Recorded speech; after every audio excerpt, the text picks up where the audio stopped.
नमस्कार दोस्तों, बीटीबी में आपका स्वागत है। साथियों, श्रीलंका में क्रांति हुई, बांग्लादेश में क्रांति हुई और तुर्की में भी क्रांति होने जा रही है या होनी है। दोस्तों, ज़ेनज़ी नेपाल के लोगों ने अपनी संसद शब्द शायद आपने नहीं सुना होगा और बहुत सारे शब्द जो नेपाल की क्रांति से बाहर आए वो है नेपो बेबी, नेपो किड्स, जहां से उनको रोजगार मिला था वो सब कुछ। और जो 8 सितंबर के बाद नेपाल में एक सिचुएशन बनी। नेपाल की क्रांति दोस्तों, नेपाल की क्रांति दोस्तों 4 दिन में नहीं हुई है। नेपाल की क्रांति दोस्तों, वो जो गोली लगी है जिन लोगों को, उन लोगों की वजह से नहीं हुई है। नेपाल की क्रांति के पीछे, नेपाल की क्रांति के पीछे कई वर्षों का इतिहास है। कई वर्षों का इस तरह का लोग कुंठित थे, लोग फ्रस्ट्रेट थे, लोगों के अंदर जो पीस होती है, हैप्पीनेस होती है, वो बिल्कुल खत्म हो चुकी थी उस देश की। दोस्तों, हम आज आपको एक छोटा सा विश्लेषण बताना चाहते हैं कि नेपाल की क्रांति के पीछे कौन से बहुत बड़े बड़े कारण थे। क्या नेपाल के पीछे चाइना था? करप्शन और विदेशी मुद्रा, क्या नेपाल के पीछे चाइना है? क्या नेपाल के पीछे यूएसए का हाथ है? बांग्लादेश में 1971 के दोस्तों, ये हो सकता है रिजर्वेशन देने और नेपाल के पीछे चाइना खड़ा है। जब पीछे जो हमारे केपी साहब जब नेपाल के 4-5 शहरों पर कब्जा करके बैठ गया था चाइना, तो केपी साहब प्रोटेस्ट क्यों नहीं कर रहे थे? कोलंबो में प्रोटेस्टर्स जब प्रेसिडेंट और जो पूरे नेपाल में इस तरह की क्रांति, इस तरह के जो युवा हैं बाहर जो निकले हैं, वहां की वो ऐसे तो नहीं निकले होंगे।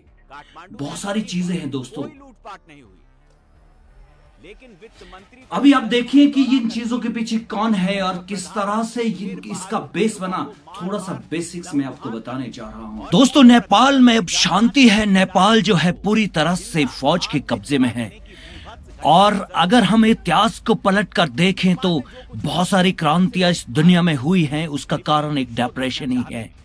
उसका कारण देश का बहुत बड़ा भ्रष्टाचार है। उसका कारण है कि एक क्लास सर्वश्रेष्ठ बन जाए, एक धर्म सर्वश्रेष्ठ हो जाए, एक जाति देश की सर्वश्रेष्ठ हो जाए और दूसरी जाति को नीच समझे, दूसरी जाति को छोटा समझे और दूसरी जाति गरीब रह जाए, दूसरा धर्म गरीब रह जाए।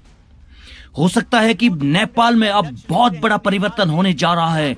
हिंदू के पास जो सत्ता थी, वहां पर ब्राह्मण के पास सत्ता थी, अब कहीं वो सत्ता बौद्धिस्टों के पास ना चली जाए और इस देश में एक नई शांति और एक नई क्रांति का उदय भी हो सकता है।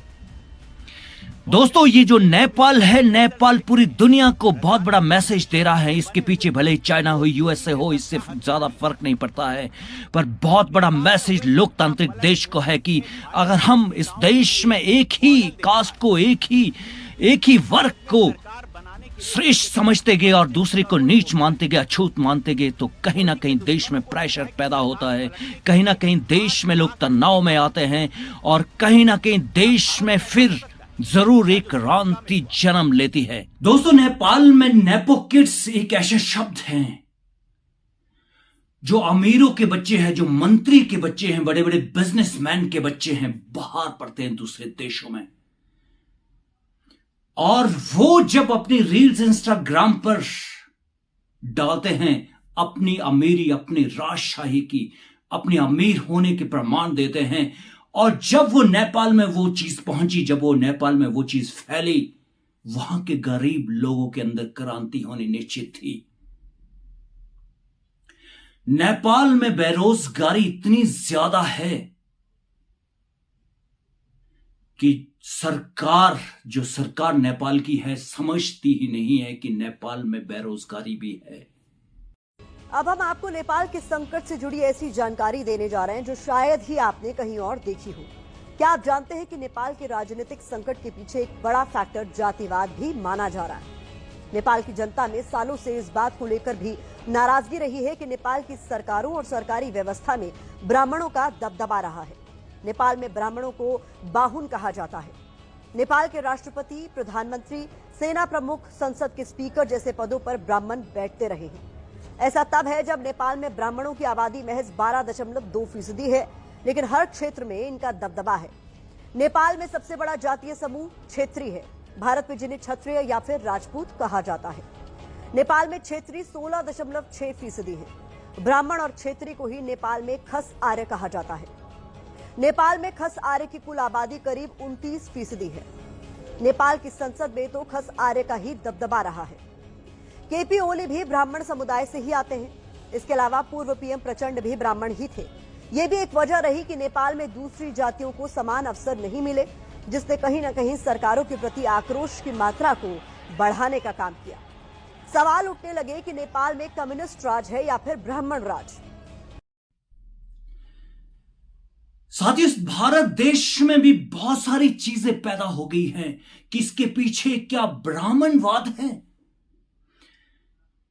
क्या पूरी दुनिया में जो ब्राह्मण राज करना चाहता है, क्या इसके पीछे वो ब्राह्मण है? अभी नेपाल में भी मूल निवासियों ने जो वहां पर क्रांति लाई है, क्या उसके पीछे ब्राह्मणिज्म काम कर रहा है, ब्राह्मण का माइंड काम कर रहा है? कुछ बाइट ये भी आप देख लीजिए। नेपाल और भारत की समस्या एक ही है और वो समस्या पैदा करने वाले भी एक ही है, वो है विदेशी हिंदू आर्य ब्राह्मण लोग हैं।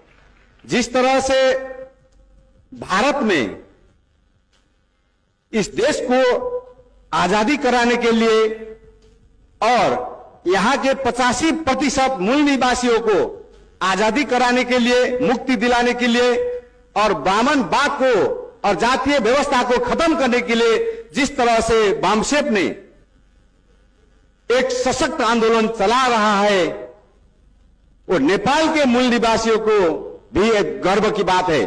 और हम लोग भी नेपाल में ब्राह्मणवाद के विरुद्ध में और ब्राह्मणवाद से आजादी के लिए हम भी अपनी तरफ से आंदोलन चला रहे हैं। लोकतंत्र से बहुत बड़ी आशा है लोगों को कि जो देश के लिए लोग पे करते हैं उन्हें उसका कुछ ना कुछ हिस्सा मिलेगा। जब वो चीजें नहीं मिलती हैं तो देश में विद्रोह होता है। अभी जो नेपाल में बहुत सारे लोगों को वहां पर दौड़ा दौड़ा कर पीटा गया, मारा गया, आग लगी, सब कुछ नेपाल को जलाया गया, मंत्रियों के घर जलाए गए। और ये इस दुनिया के लिए ये तस्वीर बिल्कुल अच्छी नहीं है दोस्तों। अगर इस देश में इसी तरह से देश की सरकारें बदलती रही तो काहे का विपक्ष, काहे का लोकतंत्र, काहे का जनतंत्र, कौन सा संविधान कहां पर जिंदा रहेगा और कौन सा संविधान कहां पर लागू होगा? दोस्तों, नेपाल की जो स्थिति है, भारत में भी बहुत सारे विंग्स खड़े हो गए, बहुत सारे लोग खड़े हो गए कि भारत में भी इस तरह की स्थिति बनेगी। दोस्तों, भले ही भारत में जो कुछ भी है, गरीबी है, सब कुछ है, पर इस तरह की स्थिति भारत में कभी नहीं हो सकती, ना बननी चाहिए। और इसके पीछे बहुत बड़े बड़े अंतरराष्ट्रीय षड्यंत्र भी हो सकते हैं। पर एक बात बहुत स्पष्ट है कि अगर जिस देश की सरकार बनती है, अगर वो लोगों के लिए काम नहीं करती है, तो ये दुनिया की सरकारों के लिए बहुत बड़ी खतरे की घंटी है कि हमें काम करना पड़ेगा। और जो लोग सरकारों से एक्सपेक्ट करते हैं, आशा रखते हैं, उनकी उम्मीदों पर खरा उतरना पड़ेगा। अब कब तक ये करप्शन भारत में भी कम नहीं है दोस्तों। भारत में भी बहुत सारा करप्शन है। भारत में भी बहुत सारी चीज डिले होती है। अगर आप किसी ऑफिस में आप जाते तो वहां पर आपकी कोई इज्जत, कोई कदर नहीं है। फिर भी हम चाहते हैं कि भारत में कभी भी इस तरह की स्थिति पैदा नहीं हो सकती है।